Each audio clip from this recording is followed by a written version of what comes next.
It's another Q&A edition of Optimal Health Daily, episode 1582, and I'm Dr. Neil Malik. Hey there, it's Christmas Eve for those that celebrate. I hope you're enjoying the holidays, and welcome to another Q&A edition of Optimal Health Daily.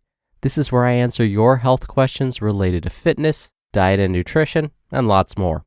You send in the questions, and I answer them for you.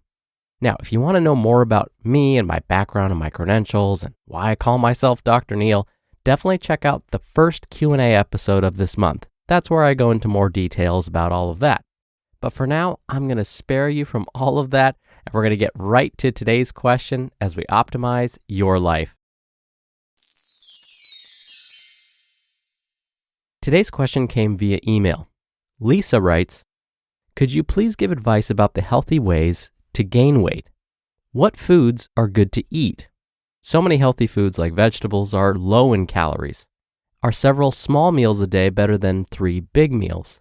And is there truth to the idea that a person's stomach shrinks over time if they are eating small quantities of food? There's so much advice about how to lose weight, but for some people, gaining weight is very difficult. Thanks so much. Thank you, Lisa, for taking the time to send me your question. You're right, I do spend a lot of time talking about weight loss as opposed to weight gain, but it's only because in my experience, I found that most struggle with losing weight rather than gaining. Now, to gain weight, the traditional math formula we use for weight loss and weight maintenance applies here. When we talk about weight loss, we say someone needs to burn more calories than they take in. If we want to gain weight, that means we need to take in more calories than we burn. Now, Lisa, you asked about whether 3 big meals each day or several small meals would work. Well, it really depends. If at the end of most days, we end up consuming more calories than we're burning, we'll eventually gain weight. That could be accomplished through 3 big meals or several small meals or any number of ways, so long as there are more calories being consumed than burned. Now, I do have to include some words of caution when it comes to weight gain. I'll explain. First, if after increasing calorie intake over time, weight gain isn't happening, it would be important to talk to your healthcare provider. This is because certain underlying conditions can cause this, like thyroid disease and even diabetes. Something else. There's a theory with regards to weight management called the set point theory. It goes something like this. Imagine your body has its own internal thermostat. Instead of this thermostat controlling your body temperature, it controls body weight. Now, this body weight thermostat has a special built-in mechanism. Once you've set the thermostat to a certain body weight, you can never go back and set it for less than that. So, let's say someone wants to gain weight and sets a goal weight of 150 pounds. The set point theory would say that, okay, once you reach that body weight, you won't be able to move that thermostat any lower. It can go up, but you can never go under 150 pounds. So let's say this person achieves this goal weight of 150 pounds, but then later on, they want to cut their weight down a bit. The set point theory would say, we can't set the body weight thermostat any lower. We're set to 150 pounds. So if sometime in the future, they want to get below 150 pounds, their body will always try to fight to get back to 150 pounds because that's the body's new set point. Now, I realize that this is just a theory. And in the words of the oh-so-wise Joey Tribbiani from the television show Friends, whoa, that was just a theory. A lot of theories didn't pan out. Lone gunmen, communism, geometry. Also, I should mention something about our bodies and its love for storing fat. What's interesting about fat cells is that once we have them, we can never really get rid of them.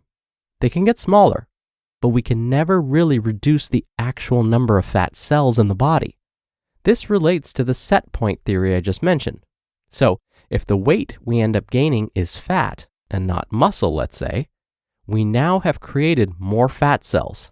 So, if and when it comes time to try and cut our weight and reduce body fat someday in the future, we'll never be able to get rid of those fat cells now that we have them. We can only shrink them.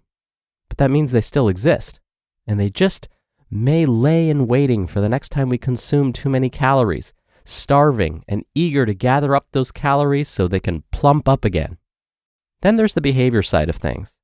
If we force ourselves to eat and continue this behavior for long enough, we may intentionally develop a new, not so desirable habit, like eating when we really don't need to. Now, this brings me to whether the stomach actually shrinks when we consume food. No, this does not actually happen. Instead, that early feeling of satiety we might experience when consuming less food over time is really due to changes in the sensitivity of the satiety receptors in the stomach. Now, Lisa, after all of this, I shouldn't leave you hanging. I should actually mention some foods that are nutrient and calorie dense and will therefore help with weight gain. The goal is to consume foods that contain lots of calories, but are sources of healthy calories, especially healthy fats. Now, foods that naturally contain more fat will actually just have more calories in them. That's because fat has the most calories per gram when compared to any other nutrient. So, good options would be avocado, nuts, nut butters, seeds, and seed butters. If you can add those healthy foods to your meals and snacks, now of course we don't need to go overboard with these, but if you can add them in here and there throughout the day, it will easily increase the amount of calories you consume. Thank you again so much for sending in your question, Lisa.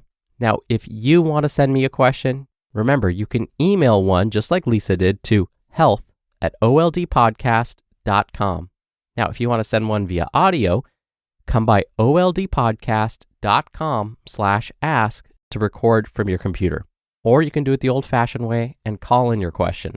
The number is 61 I love OHD. Thank you so much for listening every day. Thank you for listening all the way through. Wishing you a very happy Christmas Eve if you're listening in real time and if you celebrate. And I'll see you here tomorrow on Christmas Day where your optimal life awaits.